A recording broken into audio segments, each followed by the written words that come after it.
একবার একটি ছেলে তার বাবাকে জিজ্ঞাসা করে, বাবা, আমাদের জীবনের মূল্য কি?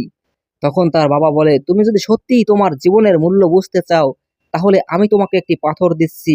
তুমি পাথরটি নিয়ে একটি মার্কেটে চলে যাও। আর কেউ যদি এর দাম জিজ্ঞাসা করে, তাহলে তুমি মুখে কিছু বলবে না, শুধু হাতের দুটো আঙুল দেখিয়ে দিবে। এরপর সেই ছেলেটি মার্কেটে চলে যায়। এরপর সে ওখানে গিয়ে কিছু সময় বসে থাকে। কিছুক্ষণ পর এক বয়স্ক মহিলা এসে পাথরটির দাম জিজ্ঞাসা করে। তখন ওই বয়স্ক মহিলাটি বলে, এর দাম কি 200 টাকা? ঠিক আছে, আমি তোমাকে এটার বিনিময়ে 200 টাকা দিব এবং পাথরটি আমি কিনে নিব। একটা পাথরের দাম 200 টাকা শুনে একেবারে অবাক হয়ে যায় এবং ছেলেটি ভাবতে থাকে, পাথর তো সচরাচর যে কোনো জায়গায় পাওয়া যায়, তাহলে একটি পাথরের দাম 200 টাকা কিভাবে হয়? এরপর সে তার বাবার কাছে চলে যায় এবং গিয়ে বলে, বাবা, আমি মার্কেটে গিয়েছিলাম এবং এই পাথরটির বিনিময়ে এক বয়স্ক মহিলা আমাকে 200 টাকা দিতে রাজি হয়েছিল। এরপর তার বাবা বলে, তুমি এই পাথরটি নিয়ে মিউজিয়ামে যাও এবং সেখানে যাওয়ার পরে কেউ যদি দাম জিজ্ঞাসা করে, তাহলে তুমি মুখে কিছু বলবে না, শুধু হাতের দুটো আঙুল দেখিয়ে দিবে।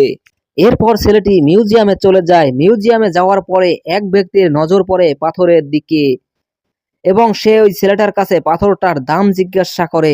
বাচ্চা ছেলেটি মুখে কোনো কথা না বলে চুপ থাকে এবং হাতের দুটো আঙুল দেখিয়ে দেয়। তখন এই ব্যক্তি বলে, এটার দাম কি 20,000 টাকা? ঠিক আছে, আমি তোমাকে এটার বিনিময়ে 20,000 টাকা দেব। পাথরটি তুমি আমাকে দিয়ে দাও।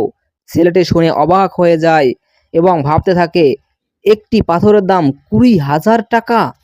তারপর সে তার বাবার কাছে চলে যায় আর বাবাকে গিয়ে বলে, বাবা, পাথরটির বিনিময়ে এক ব্যক্তি আমাকে 20,000 টাকা দিতে রাজি হয়েছিল। এরপর তার বাবা তাকে বলে, আমি তোমাকে শেষ আরেকটি জায়গায় পাঠাবো। এবার তুমি যাবে একটি দামি পাথরের দোকানে। আর যদি সেখানেও তোমাকে কেউ পাথরের দাম জিজ্ঞাসা করে, তাহলে তুমি মুখে কিছু বলবে না, শুধু হাতের দুটো আঙ্গুল দেখিয়ে দিবে। এরপর ছেলেটি পাথরের দোকানে চলে যায় এবং সেখানে কাউন্টারে বসা ছিল এক বৃদ্ধ লোক। বৃদ্ধ লোকটির নজর যখনই পাথরের দিকে পড়ে, সে চমকে যায় এবং সে দ্রুত কাউন্টার থেকে বেরিয়ে এসে বাচ্চাটির কাছ থেকে পাথরটি কেড়ে নেয় এবং বলে, ও মাই গড, এই পাথরের বিনিময়ে আমি পুরোটা জীবন কাটিয়ে দিয়েছি। এবং সে বাচ্চাটিকে বলে, তুমি এই পাথরটি কোথায় পেয়েছো, কত টাকায় বিক্রি করতে চাও? তখন বাচ্চাটি বরাবরের মতো চুপ থাকে এবং হাতের দুটো আঙুল দেখিয়ে দেয়। তখন ওই বৃদ্ধ লোকটি বলে, এর দাম 2 লাখ টাকা। ঠিক আছে, আমি তোমাকে এর বিনিময়ে 2 লাখ টাকা দিতে রাজি আছি।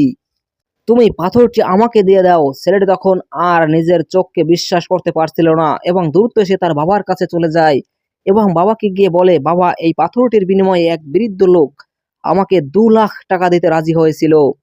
তখন তার বাবা এবার বলে, এবার বুঝলে তো তোমার জীবনের মানে কি? আসলে বন্ধুরা, আপনি আপনার জীবনকে কোথায় রাখবেন তা নির্ভর করে আপনার জীবনের মূল্য। আপনাকে নির্ধারণ করতে হবে, আপনি 200 টাকার পাথর হতে চান না 2 লাখ টাকার পাথর হতে চান। আমাদের জীবনে এমন অনেক মানুষ আছে যারা আমাদের অনেক ভালোবাসে এবং তাদের কাছে আমরা সবকিছু। আবার এমনও মানুষ আছে যারা শুধু আমাদের জীবনকে একটা বস্তুর মতো ব্যবহার করতে চায়। তাদের কাছে আমাদের কোনো মূল্য নেই। এবার এটা আপনার উপরে নির্ভর করে আপনি আপনার জীবনকে কার কাছে রাখবেন এবং আপনার মূল্য তার কাছে কতটা।